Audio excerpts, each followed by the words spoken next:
Hi, students, let's get started with the subject Hindi Sanchan 2, chapter 2 सपनों के से दिन। मेरे साथ खेलने वाले सभी बच्चों का हाल एक सा होता।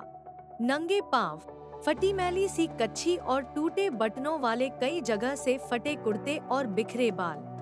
जब लकड़ी के ढेर पर चढ़कर खेलते नीचे को भागते तो गिर कर कई तो जाने कहां चोट खा लेते और पहले ही फाटे पुराने कुर्ते तार तार हो जाते।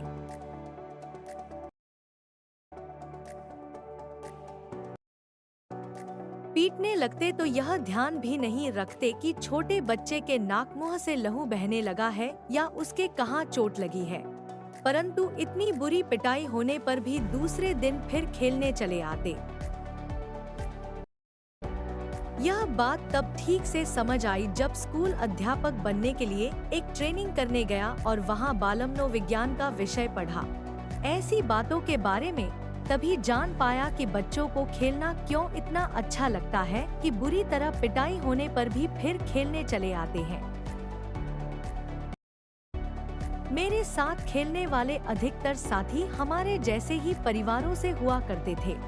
सारे मोहल्ले में बहुत परिवार तो हमारी तरह आसपास के गांवों से ही आकर बसे थे। 2-3 घर साथ ही उजड़ी सी गली में रहने वाले लोगों के थे। हमारी सभी की आदतें भी कुछ मिलती जुलती थी। उनमें से अधिक तो स्कूल जाते ही न थे, जो कभी गए भी पढ़ाई में रुचि न होने के कारण किसी दिन बस्ता तालाब में फेंक आए और फिर स्कूल गए ही नहीं माँ बाप ने जबरदस्ती भेजा। यहाँ तक कि परचुनिए आढ़तिए भी अपने बच्चों को स्कूल भेजना जरूरी नहीं समझते। कभी किसी स्कूल अध्यापक से बात होती तो कहते, मास्टर जी हमने इसे क्या तहसीलदार लगवाना है, थोड़ा बड़ा हो जाए तो पंडित घनश्याम दास से लंडे पढ़वा कर दुकान पर बहिया लिखने लगा लेंगे। पंडित 6-8 महीने में लंडे और मुनीमी का सभी काम सीखा देगा। वहाँ तो अभी तक अलिफ बे जिमच भी नहीं सीख पाया। हमारे आधे से अधिक साथी राजस्थान या हरियाणा से आकर मंडी में व्यापार या दुकानदारी करने आए परिवारों से थे। जब बहुत छोटे थे तो उनकी बोली कम समझ पाते, उनके कुछ शब्द सुनकर हंसी आने लगती। परंतु खेलते ही सभी एक दूसरे की बात खूब अच्छी तरह समझ लेते। पता भी नहीं चला कि लोकोक्ति अनुसार यह खेड़न दे दिन 4 कैसे कब बीत गए। हम में से कोई भी ऐसा न था जो स्कूल के कमरे में बैठकर पढ़ने को कैद न समझता हो। कुछ अपने माँ बाप के साथ जैसा भी था काम करने लगे। बचपन में घास अधिक हरी और फूलों की सुगंध अधिक मनमोहक लगती है। यह शब्द शायद आधी शती पहले किसी पुस्तक में पढ़े थे, परंतु आज तक याद है। याद रहने का कारण यही है कि यह वाक्य बचपन की भावनाओं, सोच समझ के अनुकूल होगा।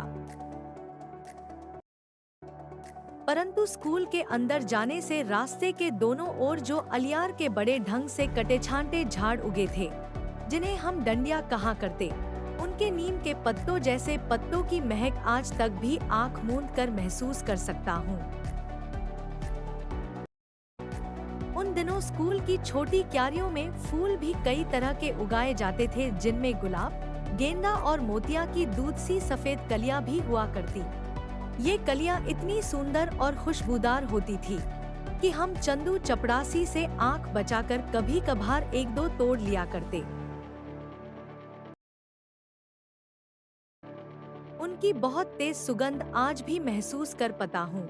जब अगली श्रेणी में दाखिल होते तो एक और तो बहुत बड़े सयाने होने के एहसास से उत्साहित भी होते, परंतु दूसरी ओर नई पुरानी कापियों किताबों से जाने कैसी बास आती कि उन्हीं मास्टरों के डर से कांपने लगते जो पिछली श्रेणी में पढ़ा चुके होते। तब स्कूल में शुरू साल में 1-1.5 महीना पढ़ाई हुआ करती, फिर 1.5-2 महीने की छुट्टियां शुरू हो जाया करती। अब तक जो बात अच्छी तरह याद है वह छुट्टियों के पहले और आखिरी दिनों का फर्क था। पहले 2-3 सप्ताह तो खूब खेल कूद हुआ करती। हर साल ही माँ के साथ ननिहाल चले जाते। वहाँ नानी खूब दूध दही मक्खन खिलाती, बहुत प्यार करती। छोटा सा पिछड़ा गांव था, परंतु तालाब हमारी मंडी के तालाब जितना ही बड़ा था। दोपहर तक तो उस तालाब में नहाते, फिर नानी से जोजी में आटा मांगकर खाने लगते। नानी हमारे बोलने के ढंग या कम खाने के कारण बहुत खुश होती। अपने पोतों को हमारी तरह बोलने और खाने पीने को कहती। जिस साल ननिहाल न जा पाते, उस साल भी अपने घर से थोड़ा बाहर तालाब पर चले जाते। कपड़े उतार पानी में कूद जाते और कुछ समय बाद भागते हुए एक रेतीले टीले पर जाकर रेत के ऊपर लेटने लगते। गीले शरीर को गर्म रेत से खूब लथपथ के उसी तरह भागते। किसी ऊंची जगह से तालाब में छलांग लगा देते। रेत को गंदले पानी से साफ कर फिर टीले की ओर भाग जाते। याद नहीं कि ऐसा 5-10 बार करते या 15-20 बार। कई बार तालाब में कूदकर ऐसे हाथ पांव हिलाने लगते जैसे बहुत अच्छे तैराक हों। परंतु एक दो को छोड़ मेरे किसी साथी को तैरना नहीं आता था। कुछ तो हाथ पांव हिलाते हुए गहरे पानी में चले जाते तो दूसरे उन्हें बाहर आने के लिए किसी भैंस के सींग या दुम पकड़कर बाहर आने की सलाह देते। उन्हें ढांढस बंधाते। कूदते समय मुंह में गंदला पानी भर जाता तो बुरी तरह खांसते। कई बार ऐसा लगता कि सांस रुकने वाली है, परंतु हाय हाय करते किसी न किसी तरह तालाब के किनारे पहुंच जाते। फिर छुट्टियां बीतने लगती तो दिन गिनने लगते। प्रत्येक दिन डर बढ़ता चला जाता। खेलकूद और तालाब में नहाना भी भूलने लगता। मास्टरों ने जो छुट्टियों में करने के लिए काम दिया होता उसका हिसाब लगाने लगते।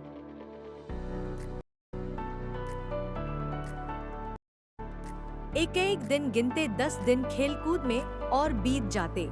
स्कूल की पिटाई का डर और बढ़ने लगता, परंतु डर भुलाने के लिए सोचते कि 10 की क्या बात, सवाल तो 15 भी रोज आसानी से निकाले जा सकते हैं।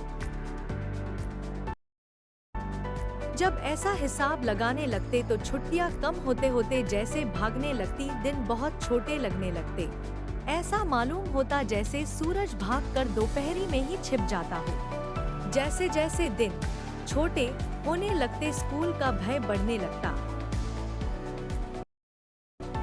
हमारे कितने ही सहपाठी ऐसे भी होते जो छुट्टियों का काम करने के बजाय मास्टरों की पिटाई अधिक सस्ता सौदा समझते।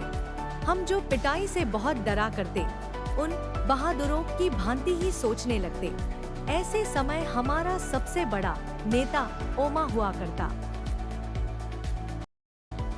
हम सभी उसके बारे में सोचते ही हमारे में उन जैसा कौन था। कभी भी उस जैसा दूसरा लड़का नहीं ढूंढ पाते थे। उसकी बातें, गालियां, मार पिटाई का ढंग अलग था ही, उसकी शक्ल सूरत भी सबसे अलग थी। हाड़ी जितना बड़ा सिर, उसके ठिगने 4 बालिश के शरीर पर ऐसा लगता जैसे बिल्ली के बच्चे के माथे पर तरबूज रखा हो। इतने बड़े सिर में नारियल की सी आंखों वाला बंदरिया के बच्चे जैसा चेहरा और भी अजीब लगता। लड़ाई वह हाथ पाव नहीं, सिर से किया करता। जब सांड की भांति फुकारता, सिर झुकाकर किसी के पेट या छाती में मार देता तो उससे दुगुने तिगुने शरीर वाले लड़के भी पीड़ा से चिल्लाने लगते। हमें डर लगता कि किसी की छाती की पसली ही न तोड़ डाले। उसके सिर की टक्कर का नाम हमने रेलबम्बा रखा हुआ था। रेल के कोयले से चलने वाले इंजन की भांति बड़ा और भयंकर ही तो था। हमारा स्कूल बहुत छोटा था, केवल छोटे छोटे 9 कमरे थे जो अंग्रेजी के अक्षर एच की भांति बने थे। दाईं और पहला कमरा हेडमास्टर श्री मदन मोहन शर्मा जी का था, जिसके दरवाजे के आगे हमेशा चिक लटकी रहती। स्कूल की प्रेयर, प्रार्थना के समय वह बाहर आते और सीधी कतारों में कद के अनुसार खड़े लड़कों को देख उनका गोरा चेहरा खिल उठता। सारे अध्यापक लड़कों की तरह ही कतार बांधकर उनके पीछे खड़े होते।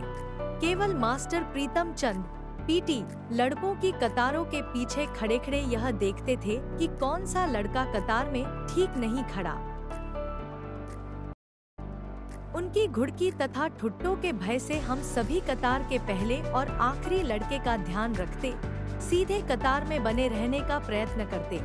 सीधी कतार के साथ साथ हमें यह भी ध्यान रखना पड़ता था कि आगे पीछे खड़े लड़कों के बीच की दूरी भी एक सी हो। सभी लड़के उस पीटी से बहुत डरते थे क्योंकि उन जितना सख्त अध्यापक न कभी किसी ने देखा न सुना था। यदि कोई लड़का अपना सिर भी इधर-उधर हिला लेता या पांव से दूसरी पिंडली खुजलाने लगता तो वह उसकी और बाघ की तरह झपट पड़ते और खाल खींचने के मुहावरे को प्रत्यक्ष करके दिखा देते। परंतु हेडमास्टर शर्मा जी उसके बिल्कुल उलट स्वभाव के थे। वह 5वीं और 8वीं श्रेणी को अंग्रेजी स्वयं पढ़ाया करते थे। हमारे में से किसी को भी याद न था कि 5वीं श्रेणी में कभी भी उन्हें किसी गलती के कारण किसी की चमड़ी उधेड़ते देखा या सुना हो। चमड़ी उधेड़ना हमारे लिए बिल्कुल ऐसा शब्द था जैसे हमारे सरकारी मिडिल स्कूल का नाम। अधिक से अधिक वह गुस्से में बहुत जल्दी जल्दी आंखें झपकाते, अपने लंबे हाथ की उल्टी अंगुलियों से एक चपत मार देते और मेरे जैसे सबसे कमजोर शरीर वाले भी सिर झुकाकर मुंह नीचा किए हंस देते। वह चपत तो जैसे हमें भाई भीखे की नमकीन पापड़ी जैसी मजेदार लगती जो तब पैसे की शायद 2 आ जाया करती। परंतु तब भी स्कूल हमारे लिए ऐसी जगह न थी जहां खुशी से भागे जाए। पहली कच्ची श्रेणी से लेकर चौथी श्रेणी तक केवल 5-7 लड़कों को छोड़ हम सभी रोते चिल्लाते ही स्कूल जाया करते। परंतु कभी कभी ऐसी सभी स्थितियों के रहते स्कूल अच्छा भी लगने लगता। जब स्काउटिंग का अभ्यास करवाते समय पीटी साहब नीली पीली झंडियां हाथों में पकड़ा कर 1 2 3 कहते, झंडियां ऊपर नीचे दाएं बाएं करवाते तो हवा में लहराती और फड़फड़ाती झंडियों के साथ खाकी वर्दियों तथा गले में 2 रंगे रुमाल लटकाए अभ्यास किया करते। हम कोई गलती ना करते तो अपनी चमकीली आंखें हल्के से झपकाते कहते, शाबाश, वेल बिगिन अगेन 1 2 3 3 2 1। उनकी एक शाबाश ऐसे लगने लगती जैसे हमने किसी फौज के सभी तमगे जीत लिए हों। कभी यही शाबाश सभी मास्टरों की ओर से हमारी सभी कापियों पर साल भर की लिखी गुड्डों, गुड़ का बहुवचन, से अधिक मूल्यवान लगने लगती। कभी ऐसा भी लगता कि कई साल की सख्त मेहनत से प्राप्त की पढ़ाई से भी पीटी साहब के डिसिप्लिन में रहकर प्राप्त की गुडविल बहुत बड़ी थी।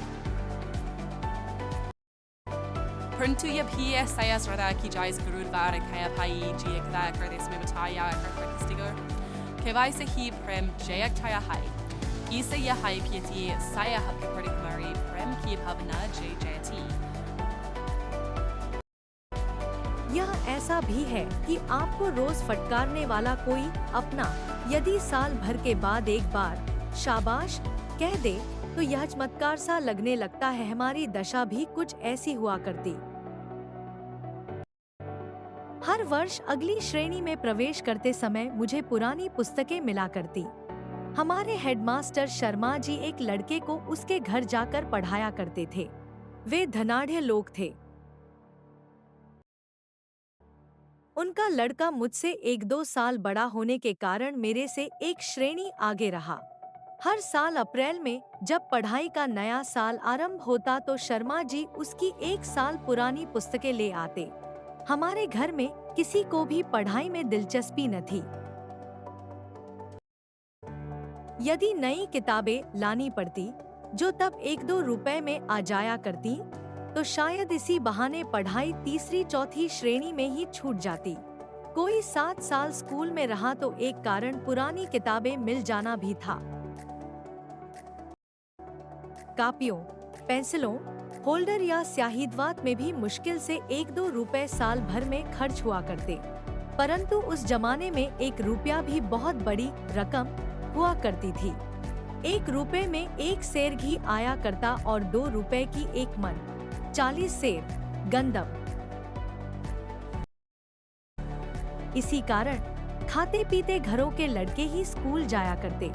हमारे 2 परिवारों में मैं अकेला लड़का था जो स्कूल जाने लगा था, परंतु किसी भी नई श्रेणी में जाने का ऐसा चाव कभी भी महसूस नहीं हुआ जिसका जिक्र कुछ लड़के किया करते।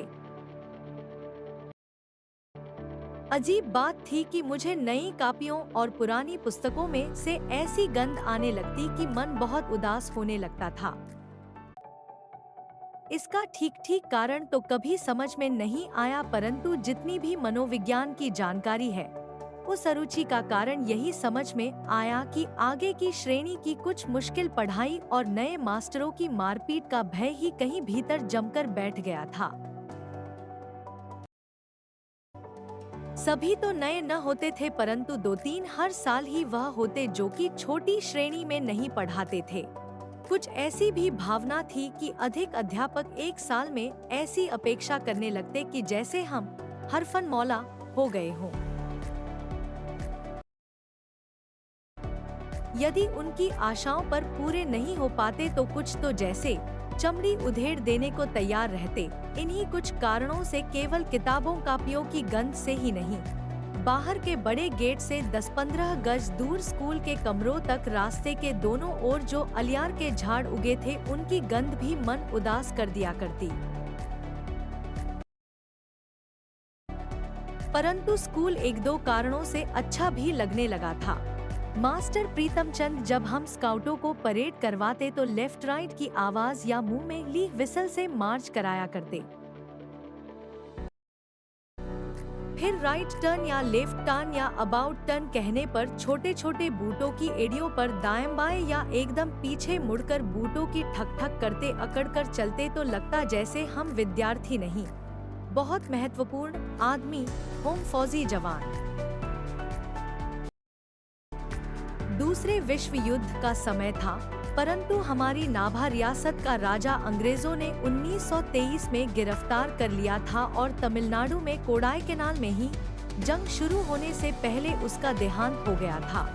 उस राजा का बेटा कहते थे अभी विलायत में पढ़ रहा था। इसलिए हमारे देसी रियासत में भी अंग्रेज की ही चलती थी, फिर भी राजा के न रहते। अंग्रेज हमारी रियासत के गांवों से जबरन भर्ती नहीं कर पाया था। लोगों को फौज में भर्ती करने के लिए जब कुछ अफसर आते तो उनके साथ कुछ नौटंकी वाले भी हुआ करते। वे रात को खुले मैदान में शामियाने लगाकर लोगों को फौज के सुखाराम बहादुरी के दृश्य दिखाकर आकर्षित किया करते। उनका एक गाना अभी भी याद है, कुछ मस्खरे अजीब सी वर्दियां पहने और अच्छे बड़े फौजी बूट पहने गाया करते। भर्ती हो जा रे रंगरूट, भर्ती हो जा रे, अठे मिले से टूटे लीतर, उठे मिलेंदे बूट, भर्ती हो जा रे रंगरूट। अठे पहन से फटे पुराने, उठे मिलेंगे सूट, भर्ती हो जा रे रंगरूट। इन्हीं बातों से आकर्षित हो कुछ नौजवान भर्ती के लिए तैयार हो जाया करते। कभी कभी हमें भी महसूस होता कि हम भी फौजी जवानों से कम नहीं। धोबी की धुली वर्दी और पॉलिश किए बूट और जुराबों को पहने जब हम स्काउटिंग की परेड करते तो लगता हम फौजी ही हैं। मास्टर प्रीतमचंद को स्कूल के समय में कभी भी हमने मुस्कुराते या हंसते न देखा था। उनका ठिगना कर, दुबला पतला परंतु गठीला शरीर, माता के दानों से भरा चेहरा और बाज सी तेज आँखें, खाकी वर्दी, चमड़े के चौड़े पंजों वाले बूट्स भी कुछ ही भयभीत करने वाला हुआ करता। उनके बूटों की ऊंची एड़ियों के नीचे भी खुरियां लगी रहती, जैसे तांगे के घोड़े के पैरों में लगी रहती है। अगले हिस्से में पंजों के नीचे मोटे सिरों वाले कील ठुके होते। यदि वह सख्त जगह पर भी चलते तो खुरियों और किलों के निशान वहां भी दिखाई देते। हम ध्यान से देखते, इतने बड़े और भारी भारी बूट पहनने के बावजूद उनके टखनों में कहीं मोच तक नहीं आती थी। उनको देखकर हम यदि घरवालों से बूटों की मांग करते तो माँ बाप यही कहते कि टखने टेढ़े हो जाएंगे, सारी उम्र सीधे न चलने पाओगे। मास्टर प्रीतमचंद से हमारा डरना तो स्वाभाविक था, परंतु हम उनसे नफरत भी करते थे। कारण तो उसका मारपीट था। हम सभी को, जो मेरी उम्र के हैं, वह दिन नहीं भूल पाया जिस दिन वह हमें चौथी श्रेणी में फारसी पढ़ाने लगे थे। हमें उर्दू का तो तीसरी श्रेणी तक अच्छा अभ्यास हो गया था, परंतु फारसी तो अंग्रेजी से भी मुश्किल थी। अभी हमें पढ़ते एक सप्ताह भी न हुआ होगा कि प्रीतमचंद ने हमें एक शब्दरूप याद करने को कहा और आदेश दिया कि कल इसी घंटी में ज़बानी सुनेंगे। हम सभी घर लौटकर रात देर तक उसी शब्दरूप को बार बार याद करते रहे, परंतु केवल 2-3 ही लड़के थे जिन्हें आधी या कुछ अधिक शब्दरूप याद हो पाया। दूसरे दिन बारी बारी सबको सुनाने के लिए कहा तो एक भी लड़का न सुना पाया। तभी मास्टर जी गुर्राइज भी कान पकड़ो। हमने झुककर टांगों के पीछे से बाहें निकालकर कान पकड़े तो वह गुस्से से चीखे, पीठ ऊंची करो। पीठ ऊंची करके कान पकड़ने से 3-4 मिनट में ही टांगों में जलन होने लगती थी। मेरे जैसे कमजोर तो टांगों के थकने से कान पकड़े हुए ही गिर पड़ते। जब तक मेरी और हरबंस की बारी आई तब तक हेडमास्टर शर्मा जी अपने दफ्तर में आ चुके थे। जब हमें सजा दी जा रही थी तो उसके कुछ समय पहले शर्मा जी स्कूल की पूरब की ओर बने सरकारी अस्पताल में डॉक्टर कपलाश से मिलने गए थे। वह दफ्तर के सामने की ओर चले आए। आते ही जो कुछ उन्होंने देखा वह सहन नहीं कर पाए। शायद यह पहला अवसर था कि वह पीटी प्रीतमचंद की उस बर्बरता को सहन नहीं कर पाए। वह उत्तेजित हो गए थे। What are you doing? Is it the way to punish the students of 4th class? Stop it at once. हमें तब अंग्रेजी नहीं आती थी, क्योंकि उस समय 5वीं श्रेणी से अंग्रेजी पढ़ानी शुरू की जाती थी। परंतु हमारे स्कूल के 7वीं-8वीं श्रेणी के लड़कों ने बताया था कि शर्मा जी ने कहा था, क्या करते हैं? क्या चौथी श्रेणी को सजा देने का यह ढंग है? इसे फौरन बंद करो। शर्मा जी गुस्से से कांपते बरामदे से ही अपने दफ्तर में चले गए थे। फिर जब प्रीतमचंद कई दिन स्कूल नहीं आए तो यह बात सभी मास्टरों की जुबान पर थी कि हेडमास्टर शर्मा जी ने उन्हें मुअत्तल करके अपनी ओर से आदेश लिखकर मंजूरी के लिए हमारी रियासत की राजधानी नाभा भेज दिया है। वहाँ हरजीलाल नाम के महकमा तालीम के डायरेक्टर थे जिनसे ऐसे आदेश की मंजूरी आवश्यक थी।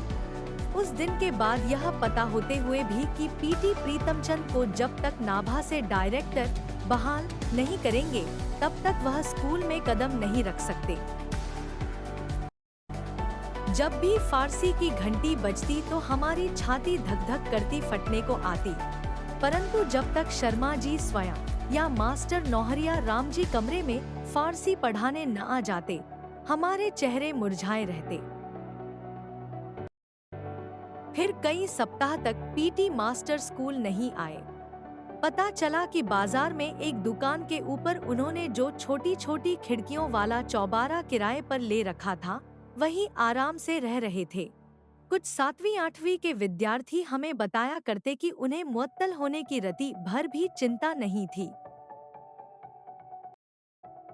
पहले की ही तरह आराम से पिंजरे में रखे 2 तोतों को दिन में कई बार भिगोकर रखे बादामों की गिरियों का छिलका उतारकर उन्हें खिलाते उनसे बातें करते रहते हैं। उनके वे तोते हमने भी कई बार देखे थे। हम उन लड़कों के साथ उनके चौबारे में गए थे जो लड़के पीटी साहब के आदेश पर उनके घर में काम करने जाया करते। परंतु हमारे लिए यह चमत्कार ही था कि जो प्रीतम चंद बिल्ला मार मार कर हमारी चमड़ी तक उधेड़ देते, वह अपने तोतों से मीठी मीठी बातें कैसे कर लेते थे। क्या तोतों को उनकी दहकती भूरी आंखों से भय नहीं लगता था? हमारी समझ में ऐसी बातें तब नहीं आ पाती थी, बस एक तरह इन्हें अलौकिक ही मानते थे। Thanks for watching.